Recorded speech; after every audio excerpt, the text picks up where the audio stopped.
La più cordiale buonasera, ben ritrovati con il TG di Prealpina.it. Apriamo con l'emergenza Covid, con i dati quotidiani sui nuovi positivi forniti dalla Regione Lombardia. Oggi sul territorio lombardo sono stati effettuati 16.338 tamponi. I nuovi casi di persone positive al coronavirus sono stati 1.189 per un tasso di contagio del 7,2%.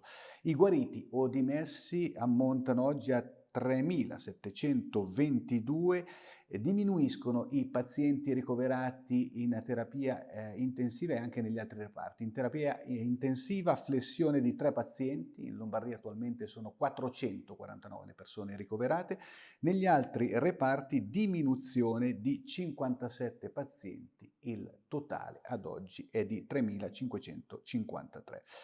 Oggi si registrano anche dei decessi, 45 sul territorio regionale, e passiamo anche ad analizzare i dati invece che riguardano le province. Oggi Varese è al primo posto per nuovi contagi, 319 davanti alla provincia di Milano con 256 e a quella di Brescia con 186. Però è giusto ricordare che questi numeri sono spesso condizionati dal numero di tamponi che vengono processati, un numero di tamponi che non è costante tutti i giorni.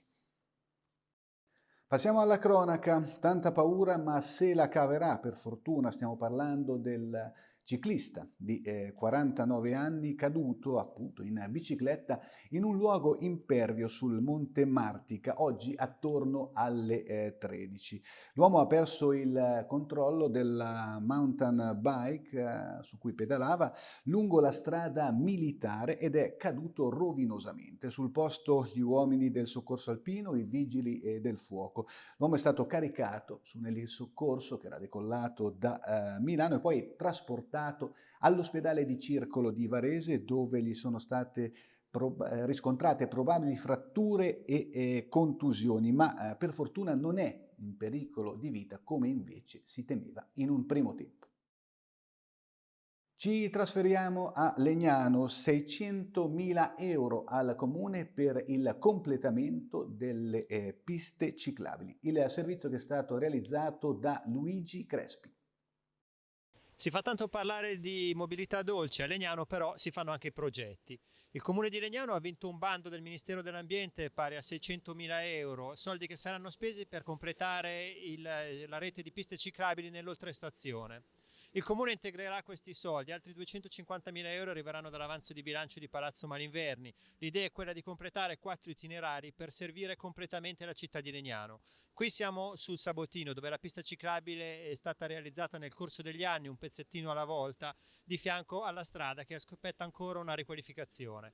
I fondi che arriveranno dal Ministero garantiranno una marcia in più. Finalmente questi progetti potranno diventare realtà e la parola mobilità dolce a Legnano non resterà più soltanto per dire. Grazie a Luigi Crespi e per le immagini a Walter Todaro di Publifoto. In chiusura lo sport, pallacanestro, l'Open Job Metis Varese, militante del campionato di basket di Serie A1, è sempre bloccata a livello di allenamenti collettivi in seguito alle positività, alle numerose positività originate dal focolaio riscontrato ormai più di 2 settimane fa. Non ci sono possibilità concrete che si giochi la prossima partita domenica contro la Fortitudo, molto improbabile che si giochi a questo punto, però qualche spiraglio di luce comincia a vedersi. Il fuoriclasse argentino Luis Scola è risultato negativo all'ultimo tampone di controllo e probabilmente da domani ricomincerà ad allenarsi a livello individuale. Bene, era questa l'ultima notizia, grazie per essere stati con noi. Il TG di Prealpina.it torna domani alle 13. Buona serata.